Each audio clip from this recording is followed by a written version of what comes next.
Alright, so had my fence get blown a little bit and broken here at the bottom. As you can see, the pressure treated 2x4 rotted complete, or 4x4 rotted all the way through. And you can see the fence over there. So basically, instead of pulling all this out and messing with all that, I just pounded in this galvanized pole. So it's an 8-foot pole, and hammered in about 2 feet down. So we have about 6 feet left over. And what I'm going to do is show you the way I attach it so I don't have to mess with taking down the whole fence and doing all that. It seems like the wood here is still good. These are kind of probably going to need to be replaced pretty soon. But instead of having to dig out your concrete and all that and mess with all this, we're just moving it over a little bit. And I'm putting in these galvanized poles, which seem to last a lot better than the pressure treated. So I'm going to show you how I attach this to the fence now once I move it over and I can get my fence fixed. So this is what I use to pound the post. It's a post driver with handle. Basically it slides over the top of the pole there. You lift it up and smash it down. When I'm doing that, you just check periodically on the sides of your pole. Make sure you got make sure it's level on both sides. So I'll do from like maybe this side, and then also from the back side of the pole. Hammer it in. Every few, just kind of put that back on there and check your level both sides. You don't want to get it in there, you know, a foot and find out your level's way off. So just make sure it's true when you're hammering in. That's the only thing. You want to make sure that when you're pounding in your stake there, your pole, that it's nice and straight. Okay, so the next thing we're going to do, I got an 8-foot pressure treated 2x4. I cut it into 2-foot strips, so we got 4 of them here. And what we're going to do is, this is a 2.5 inch hole drill, for lack of a better word. I can't remember the technical term right now, but anyways, you know what it is. Pick it up from Home Depot for about $9. It's 2.5 inches. We're going to get this centered in this 2x4, and we're going to drill a hole in the center of each one. Alright, so we'll be right back. Alright, so I brought out the big drill. There's one done.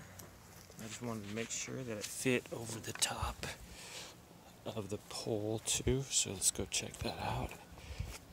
When you pound this down, it bows out a little bit at the top. So this should slide down over the top of that. And it does. That's what you want. I guess I could just leave that on there. Alright, there's one, so 3 more to go. So sometimes when you're using your hole saw, usually I go through most of the way until the drill bit, the little middle part sticking through the wood, the hole, just the little hole, and then I flip it over and do the rest of the way. If you go all the way through from one side, it's going to give you a little bit more truer hole, I think, but also you got to get this giant core thing stuck in there. It's kind of hard to get out, so I'll just show you a trick how to get it out. Get a screwdriver or something in there. Hopefully, you just pop it in there and kind of lever it out a little bit. That's in there good. So go from one side, and then you want to get to the other side too. So kind of just work it back and forth if you can. That is in there really good. So just keep going from either side there. Working it out a little bit if we can. My goodness. Another way you could do it is you could just going to turn this a little bit, see if I can get it from another hole here, and just kind of go around and try to work that out. There you go, it's coming, but it doesn't want to come out of there.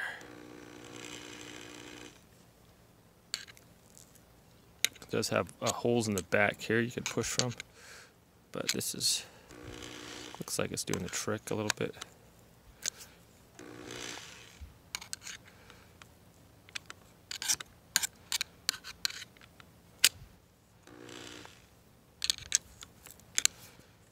Alright, almost out, looks like. It's in there good though.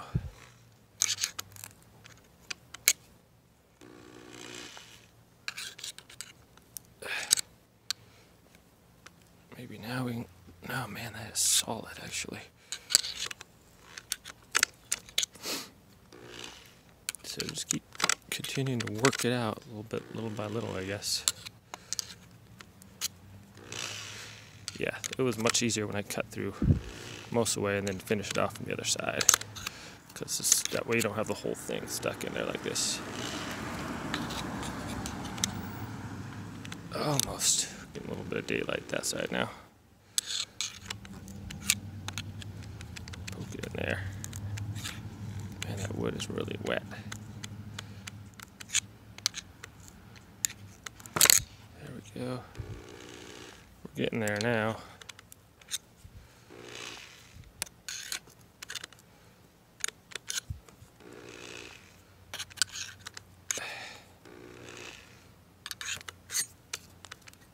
Okay, there we go. That's how you remove that. Thanks for watching. There we go. Now we got our 4 pieces of 2x4 with the holes in them. What we're going to do now is, since these are going to go right here, I'm going to cut this off. But first of all, what we're going to do is I'm taking the boards off here, there, there, and there on either side. Probably that one also. So we can put our 2x4 on the bottom and top, and we're going to cut out this middle space.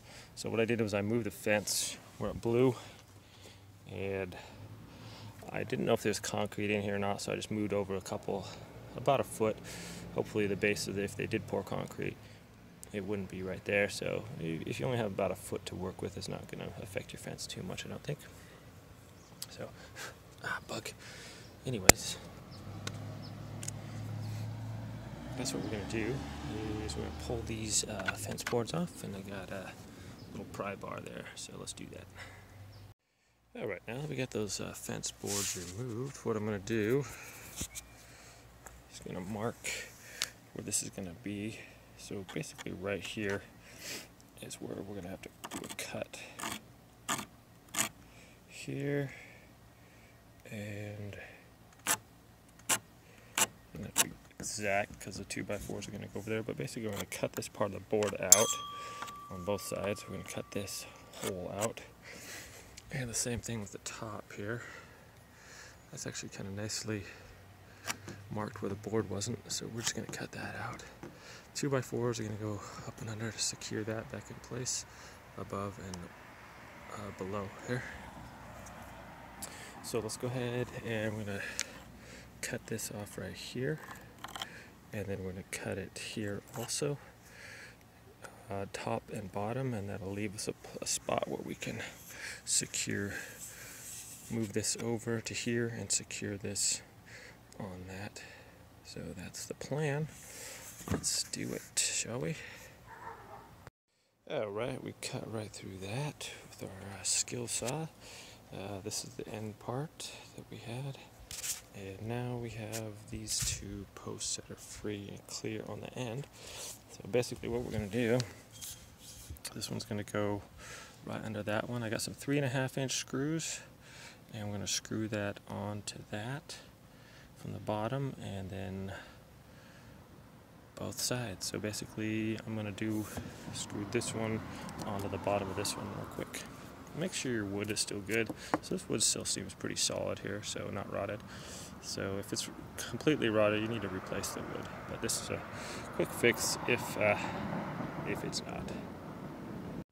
So if you don't happen to have an extra set of hands, these quick grips are really nice to hold the wood in place. And I put a screw up underneath here and one on the top, and kind of in the middle, so I don't want it to split the wood. So that's that part. So this is secure, and then basically I'm just going to attach the other side here real quick, and I'll show you how to do that. Also at this point you can get your other 2 pieces of wood in. So you want one on the bottom, which we already put in, and then at the top here, it's just so we don't get ourselves locked out from putting more wood in here. I'm going to go ahead and put one more down there. And so you just turn it, sideways and put it in. That we can slide down there and then bring it on down. Yeah, this one's a little bit off because it had that knot in there, and I didn't want to do it right next to the knot, obviously, so that would split. So now we got those, and we can continue on. I'm going to attach the other side of the fence here and out of there and line it up with this rotted part right there. Alright, so you can see that's right over where it was. And now I have this side screwed in on the bottom, and I'll screw this top in part. This is quick gripped here, top and bottom, so I just hit the screws from the bottom and the top. Basically I was just leveling this off to make sure this is level this way and also this way. So that should all be supported now by this here. And even though it is kind of resting on this, because this is free flowing up and down, so if you want to, you can put the clamps underneath here that attach the pole, so it's all supported by the 2x4s there. But I choose to have it resting on this, on the broken part there. So either way you want to go is fine. I might reinforce this right here as well, just because it's only attached with these nails. I'm not a real big fan of nails, especially towed in from the side like that. It's just not strong. I like to overdo stuff if I can. So that's that. I'll go ahead and screw the rest of these screws in and put the boards back up. Alright, so there's the bottom one. 2 screws in here, here, here, here. Same thing with the top. 2 screws in here, here. We're going to put our final board on top there. Take our quick grip off. Let's put that back up on there. Okay. So sometimes, like when you're hammering this in, see how it gets bowed out a little bit? If it's bowed too much so you can't get your thing on the top, you might have to just, I used a hammer and just kind of hit both sides as I went around with the 2 hammers at the simultaneously. So let's get this last one on and get the other boards up here. Okay, so we've got one more board to put up on this side and we're done. Made sure that was like level and whatnot. So over on this side, I don't really like that, like I said before, but so I put a longer screw and tie that down into there. I'd probably get like a, I don't know, if you get like a 6-inch screw going from here all through that into the main 4x4, it'd probably be a lot better. I might do that, get a couple of 6-inchers and really get that in there solid. But anyways, pretty much done with that. The rest is pretty much self-explanatory. Just get your boards screwed back on there and good to go. So thanks for watching this video, my friends. Have a great day out there. If you have any questions, you can put them in the comment section. I'll try to answer them. Have a great day, and thanks for watching.